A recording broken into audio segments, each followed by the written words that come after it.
करती हूँ। महत्वपूर्ण खनिज। भारत में महत्वपूर्ण खनिजों के प्रसंस्करण हेतु आवश्यक पूंजीगत वस्तुओं के आयात के लिए मूल सीमा शुल्क में छूट प्रदान करने के लिए प्रस्ताव किया जाता है। बायोगैस मिश्रित सीएनजी।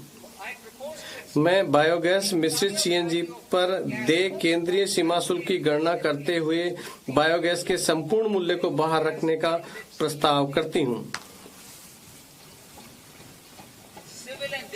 सिविल और रक्षा विमानन। मैं सिविलियन प्रशिक्षण और अन्य एयरक्राफ्ट के विनिर्माण के लिए अपेक्षित घटकों और पुर्जों पर मूल सीमा शुल्क में छूट का प्रस्ताव करती हूँ। रक्षा क्षेत्र में इकाइयों द्वारा अनुरक्षण, मरम्मत अथवा ओवरऑल जरूरतों को प्रयोग किए जाने वाले विमानों के पुर्जों को विनिर्माण के लिए आयातित कच्चे माल पर मूल सीमा शुल्क के छूट प्रदान करने का प्रस्ताव करती हूँ। इलेक्ट्रॉनिक्स। उपभोक्ता इलेक्ट्रॉनिक क्षेत्र में मूल्यवर्धन को और अधिक मजबूत बनाने के लिए मैं माइक्रोवेव ओवन और विनिर्माण में प्रयुक्त विशिष्ट पुर्जों का मूल सीमा शुल्क से छूट का प्रस्ताव करती हूँ। विशेष आर्थिक क्षेत्र।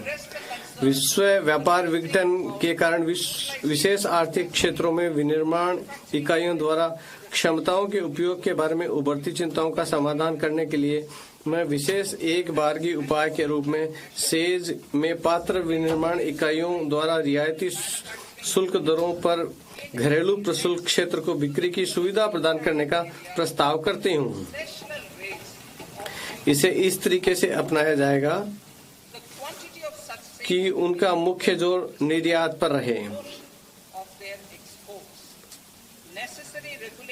डीटीए में कार्यरत इकाइयों के लिए समान अवसर सुनिश्चित करते हुए इन उपायों को प्रचलात्मक बनाने के लिए आवश्यक विनियामक संशोधन किए जाएंगे।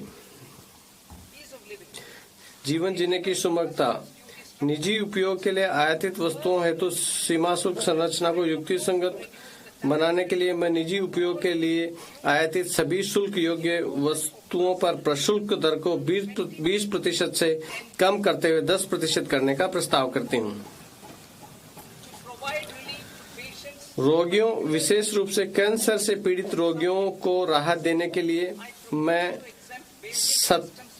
17 औषधियों अथवा दवाओं पर मूल सीमा शुल्क में छूट का प्रस्ताव करती हूँ। मैं उनके उपचार में प्रयुक्त औषधियों, दवाओं और विशेष चिकित्सा प्रयोजन खाद्य के निजी आयातों पर आयात शुल्क से छूट देने के लिए प्रयोजना 7 अतिरिक्त असाधारण रोगों को जोड़ने का प्रस्ताव करते हूँ। सीमा शुल्क प्रक्रिया। विकसित भारत और हमारी महत्वाकांक्षाओं के अनुरूप वैश्विक व्यापार में भारत की भूमिका और हिस्से में व्यापक वृद्धि होने वाली है। मैं इस संबंध में सीमा शुल्क प्रक्रियाओं के लिए कई उपयोगों का प्रस्ताव करती हूँ ताकि वस्तुओं के सुगम और त्वरित संचालन तथा व्यापार में अधिक निश्चितता के लिए कम से कम हस्तक्षेप हो। विश्वास आधारित प्रणालियां। मैं टीयर 2 और टीयर 3 प्राधिकृत आर्थिक प्रचालकों, जिन्हें एईओ कहा जाता है, के लिए शुल्क स्थगन अवधि को 15 दिन से बढ़कर 30 दिन का करने का प्रस्ताव करती हूँ। मैं पात्र विनिर्माताओं, आयातकों को समान शुल्क स्थगन सुविधा उपलब्ध कराने का प्रस्ताव करती हूँ। इससे उन्हें नियत समय पर पूर्ण टीयर 3 एईओ के रूप में अपना प्रत्यायन प्राप्त करने के लिए प्रोत्साहन मिलेगा। अधिक निश्चितता और बेहतर व्यवसाय आयोजना उपलब्ध कराने हेतु मैं सीमा शुल्कों पर बाध्यकारी अग्रिम नियम की वैधता अवधि को वर्तमान 3 वर्ष से बढ़ाकर 5 वर्ष करने का प्रस्ताव करती हूँ।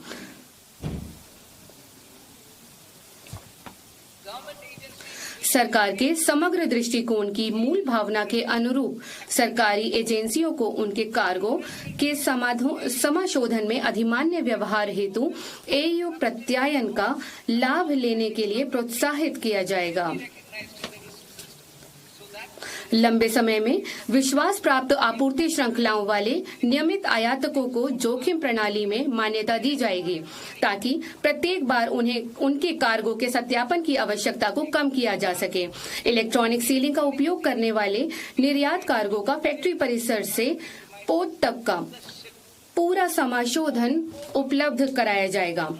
उन वस्तुओं के आयात जिनके लिए किसी अनुपालन की आवश्यकता नहीं है, विश्वस्त आयातक द्वारा प्रवेश बिल दायर करने और वस्तुओं के आगमन पर सीमा शुल्क को उनके समाशोधन की औपचारिकताओं पूरी करने के लिए स्वतः सूचना मिल जाएगी। इससे वस्तुओं के आगमन के तत्काल बाद निर्मुक्त किए जाने को सक्षम बनाया जा सकेगा। सीमा शुल्क भंडारण फ्रेमवर्क को स्व प्रकटन, इलेक्ट्रॉनिक ट्रैकिंग और जोखिम आधारित लेखा परीक्षा के साथ एक भंडार संचालक केंद्रित प्रणाली में बदला जाएगा। ये सुधार अधिकारी पर निर्भर अनुमोदनों की वर्तमान प्रणाली को हटाएंगे और इससे लेन देन विलंबों और अनुपालन लागतों में कमी आएगी। व्यापार करने की सुगमता। विभिन्न सरकारी एजेंसियों से कार्गो समाशोधन के लिए अपेक्षित अनुमोदनों की प्रक्रिया को इस वित्त वर्ष के अंत तक एकल और परस्पर जुड़े हुए डिजिटल विंडो के माध्यम से निर्बाध बनाया जाएगा। खाद्य, औषधि, पौध, पशु और वन्य जीव उत्पादों जो निषिद्ध कार्गो का 70% होता है के समाशोधन में शामिल प्रक्रियाओं को अप्रैल 2026 तक प्रचालनात्मक बना दिया जाएगा। जिन वस्तुओं के लिए कोई अनुपालन अपेक्षा नहीं है, उन वस्तुओं को आयातक द्वारा ऑनलाइन पंजीकरण पूरा करने के तत्काल बाद सीमा शुल्क द्वारा शुल्क के भुगतान के अध्ययन समाशोधित किया जाएगा। सभी सीमा शुल्क प्रक्रियाओं के लिए एकल, एकीकृत और मापनीय प्लेटफॉर्म के रूप में सीमा शुल्क एकीकृत प्रणाली CIS 2 वर्षों में शुरू की जाएगी। गैर सन्निविष्ट स्कैनिंग और उन्नत इमेजिंग तथा जोखिम आकलन हेतु AI प्रौद्योगिकी का उपयोग सभी प्रमुख पत्तनों में प्रत्येक कंटेनर को स्कैन करने के उद्देश्य से चरणबद्ध तरीके से